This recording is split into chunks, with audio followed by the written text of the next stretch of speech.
Bismillahirrahmanirrahim. Assalamualaikum warahmatullahi wabarakatuh. Selamat bertemu kembali dengan saya Pak Puji di channel Goresan Bahasa. Anak-anakku di seluruh penjuru tanah air, khususnya siswa kelas 7. Pada pertemuan yang lalu pernah saya sampaikan bahwa pada cerita fabel masalah kebahasaan nanti akan kita bahas tersendiri. Nah, inilah jawaban itu. Ini merupakan video saya yang ke-26. Nah, apa yang akan kita bahas dalam kebahasaan di cerita fabel, tetapi ini nanti juga bisa berguna atau bermanfaat tidak hanya untuk di cerita fabel, tetapi bisa untuk kebahasaan secara umum. Yang khususnya yang akan kita bahas adalah kalimat langsung dan tak langsung, kata seru, kata sandang, kata depan, dan kata hubung. Baik anak-anak, lanjut saja. Nah, materi yang akan kita bahas tadi telah saya sampaikan. 1, 2, 3, 4, 5. Langsung, tak langsung, kata seru, kata sandang, kata depan, dan kata hubung. Kalimat langsung dan tak langsung. Pengertiannya, kalimat langsung itu adalah kalimat yang secara langsung diucapkan kepada orang yang dituju. Sedangkan yang kalimat tidak langsung adalah kalimat yang memberitahukan perkataan orang lain dalam bentuk kalimat berita. Nah, jadi kalau kita ngomong langsung kepada kepada orang lain, maka itulah yang dinamakan dengan kalimat langsung. Nah, apabila omongan kita kepada orang itu disampaikan oleh orang lain, maka itu dinamakan kalimat tidak langsung. Bagaimana ciri-cirinya? Jelas, kalimat langsung diapit atau menggunakan tanda petik. Ya. Kata ganti yang digunakan kata ganti pertama dan ketiga biasanya, walaupun ada kata kedua ya. Kata ganti orang pertama itu aku, saya, ane, beta, ogut. Ketiga itu dia, ia, mereka, beliau. Kalau ini jamak ya, ada mereka. Intonasinya tinggi apabila kata tanya, kalimat tanya, datar untuk berita, dan seru untuk perintah. Sedangkan ciri-ciri untuk kalimat tidak langsung, ya, yang pertama adalah tidak memakai tanda petik, jelas. Intonasinya datar, ada perubahan kata ganti. Orang pertama menjadi orang ketiga. Saya, aku, ya kan, menjadi dia atau ia. Orang kedua menjadi orang pertama, kamu menjadi saya. Orang kedua dan pertama jamak menjadi kami dan kita. Contohnya ini. Andi berkata, aku akan pergi ke sekolah besok. Kata gantinya aku. Kemudian diapit dengan tanda petik. Dipisahkan tanda koma di sini. Ini namanya kalimat pengiring, ini kalimat langsungnya. Nah, Andi mengatakan bahwa dia, jadi tadinya kan aku di sini ya, menjadi dia. Aku orang pertama, ya. Orang pertama menjadi orang ketiga, menjadi dia akan pergi ke sekolah besok. Ya, saya ulang. Andi berkata, aku akan pergi ke sekolah besok. Siapa yang berkata? Andi. Dia berkata langsung. Nah, perkataan Andi ini diucapkan oleh orang lain. Maka bunyinya, Andi mengatakan bahwa dia akan pergi ke sekolah besok. Gitu, ya. Ada perubahan di sini. Tidak diapit tanda. Ulu, aku tidak suka hujan, kata semut. Ya. Semut mengatakan kepada Ulu bahwa dia tidak suka hujan. Bahwa dia siapa ini? Ulu. Gitu kan? Aku ini kan Ulu. Ya, aku menjadi dia. Mengatakan kepada siapa? Ulu mengatakan padaku, gitu kan? Semut mengatakan kepada Ulu bahwa, gitu kan? Bahwa semut mengatakan kepada bahwa dia, maaf, ini seharusnya mengatakan kepadaku, gitu kan? Ulu mengatakan, aku tidak suka hujan, kata semut. Semut mengatakan kepada Ulu, ya, maaf, Ulu. Maaf, benar ya. Jadi Ulu ini kan aku si semut mengatakan kepada si Ulu, ya, aku tidak suka hujan. Siapa yang mengatakan? Semut, gitu kan. Berkata kepada siapa? Ulu. Gitu, makanya seperti itu. Oke, ya. Nah, sebentar. Nih, tadi kan kebablasan. Saya ulang ya.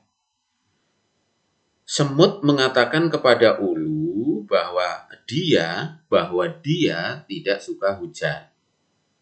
Gitu. Ulu, aku tidak suka hujan, kata semut begitu. Terus, contoh yang ketiga adalah, apakah kamu lapar? Tanya semut kepada gajah tanpa ada tanda koma. Mengapa tanpa ada tanda koma? Karena di sini ada kalimat tanya, sehingga di sini tidak perlu koma, gitu ya, dalam penulisannya. Ini perbedaan kalimat langsung dan tidak langsung. Nah, ini mengulang saja mempertegas kaidah penulisan kalimat langsung. Yang pertama diapit dengan tanda petik. Yang kedua, tanda petik penutup diletakkan setelah tanda baca yang mengakhiri kalimat petikan. Nih, penutup. Tanda petiknya ini ya diletakkan setelah tanda baca akhir. Ini kan tanda bacanya titik. Ya, tanda bacanya titik. Terus tanda petiknya baru titik dulu baru tanda petik. Kalimat pengiring diberi tanda koma dan spasi untuk memisahkan dengan kalimat langsungnya. Ya, kalimat pengiring, ulu berkata, ini kan kalimat pengiring. Biarlah saya bernyanyi sendiri atau biarlah saya bernyanyi sendiri, kata ulu. Ya, dipisahkan tanda koma dan spasi, koma spasi. Nah, ini koma spasi, koma spasi, gitu. Baik itu didahului oleh kalimat pengiring maupun diakhiri. Bila ada dua kalimat langsung yang menggunakan huruf kapital hanya yang pertama. Misal contoh, nih. Coba saja minta sama ayah, kata ibu. Dia pasti akan memberikannya. Ya. Coba saja, ini kan huruf kapitalnya satu saja nih. Ini satu kalimat. Sedangkan ini dia, ini kan tidak pakai huruf kapital, dianya. Kalau cuma satu, maka ini menggunakan huruf kapital. Gitu. Karena ini dua, maka yang keduanya tidak menggunakan huruf kapital. Itu maksudnya ya. Kemudian tanda koma tidak dipakai bila petikan langsungnya berakhir tanda tanya atau seru yang tadi contohnya. Ya, nih, apa kamu akan ke sekolah besok? Nah, ini kan tanda tanya. Apakah kamu akan ke sekolah besok? Tanda tanya. Maka di sini tidak ada koma. Karena ini tanda kalimat tanya. Diakhiri dengan kata tanda tanya karena kata atau kalimat tanya. Itu maksudnya ya. Baik, lanjut. Kata seru. Kata seru contohnya oh, wah, yaitu ya, kata yang dipakai menyeru atau memanggil atau memberi tanda tertentu. Penulisannya dipisahkan dengan tanda koma dengan kata lainnya dalam kalimat. Oh, wah, bukan main. Oh, begitu. Oh, begitu. Nah, ini maksudnya ya. Kata seru. Begitu berikutnya kata sandang. Nah, kata sandang yang kita bahas khusus di sini adalah si dan sang. Walaupun ada yang lain tetapi kurang begitu produktif. Kata sandang adalah sejenis kata penentu atau pembatas yang letaknya di depan kata benda atau kata sifat. Ya. Cirinya di depan kata benda atau kata sifat tidak memiliki makna, tidak mampu berdiri sendiri, ditulis dengan huruf kecil. Cirinya. Jadi kata sandang itu tidak memiliki makna, berdiri sendiri, tidak menyatu, tidak melekat, berada di depan. Ya, si dan sang contohnya. Teriakan si kancil ternyata terdengar oleh si gajah yang kebetulan lewat tempat itu. Ini si kancil, ya si gajah. Ini bisa juga diganti dengan sang. Teriakan si kancil ternyata terdengar oleh sang gajah yang kebetulan melewati tempat itu. Di depan kata benda atau kata sifat. Nah, ini kebetulan kancil kata benda, gajah kata benda. Mengapa ini huruf besar? Karena ini pelaku. Nama ya. Ya, nama binatang, nama pelaku di situ. Oke. Nih, si dan sang. Jelas ya anak-anak? Ini berkaitan dengan fabel masih. Terus kata depan di dan ke. Ya. pada waktu itu saya juga sudah pernah membuat kajian atau membuat tentang pembahasan ini. Di dan ke bisa sebagai kata depan dan bisa sebagai awalan. Di sebagai awalan ditulisnya serangkai karena menyatakan kerja. Contoh, ditolong, ditulis, didengar. Kancil tidak lagi ditolong, hanya dilihat saja. Teriakannya didengar, misalnya ya. Kemudian di sebagai kata depan, di sebagai awalan, di sebagai kata depan, ditulis terpisah karena bermakna arah, tempat, atau tujuan. Misalnya di kolam, di perjalanan, di atas. Ya. Di kolam yang dalam itu, si kancil tidak bisa ke atas. Ya. Di perjalanannya, si kancil banyak mendapatkan godaan. Ya, di perjalanannya. Ini menyatakan di sebagai kata depan. Nah, ke sebagai awalan, ketua, kekasih, kehendak, hanya tidak terlalu produktif. Nah, sebagai kata depan, misalnya ke atas, ke bawah, ke depan tadi. Sang kancil atau si kancil tidak bisa ke atas danau atau ke atas kolam karena tebingnya sangat licin misalnya. Ke bawah terperosok, ke depan, dan seterusnya. Ini penggunaan kata depan di dan ke. Juga masih ada kata depan dari, daripada, dan seterusnya. Tetapi yang kita bahas pada pertemuan kali ini khusus ini saja. Ya. Kemudian ada lagi kata hubung. Atau kata hubung penanda waktu. Ada 1, 2, 3. Kata hubung penanda waktu, misalnya berurutan, waktu berurutan, sebelum, setelah, sesudah, seusai, sehabis, hingga akhirnya. Setelah si kancil berteriak-teriak minta tolong, ya, gajah menghampirinya. Permulaan, sejak, semenjak, sedari. Bersamaan, sewaktu, tatkala, seraya, selagi, sambil, ketika. Ya.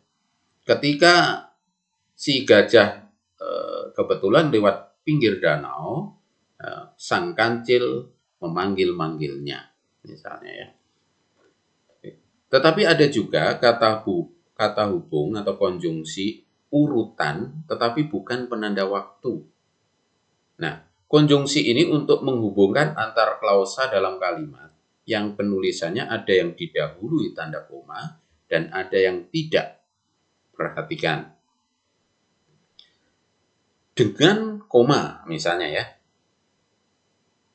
Padahal, sedangkan, seperti, tetapi, yaitu, dan. Ya.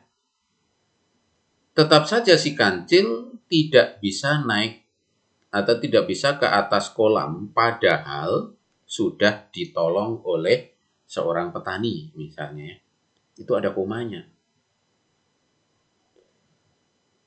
Tetapi, yaitu, yakni gitu kan. Tetapi ada lagi yang tanpa koma, bahwa, karena, maka, sehingga. Tadi kan bahwa dia tidak jadi dia tidak jadi jatuh sakit, ya kan? Karena itu tidak ada komanya. Dia rajin makan makanan yang bergizi. Ya. Nah, untuk lebih pahamnya, lebih tepatnya, lebih mantapnya, anak-anak bisa melihat dan mendalami di buku paket atau mungkin browsing atau mungkin mencari sumber-sumber lain. Tetapi ini sebagai pengantar ya, saya kira cukup. Akhirnya sebelum ditutup biasa ada sebuah renungan kali ini dari politikus dan pengacara dari Amerika Serikat. Dia mengatakan bahwa jika seseorang tidak berterima kasih pada apa yang dia miliki, niscaya dia tidak akan pernah berterima kasih tentang apa yang ia dapatkan. Demikian anak-anak, terima kasih atas segala perhatian. Mohon maaf atas segala kekurangan. Billahi taufik wal hidayah. Wassalamualaikum warahmatullahi wabarakatuh.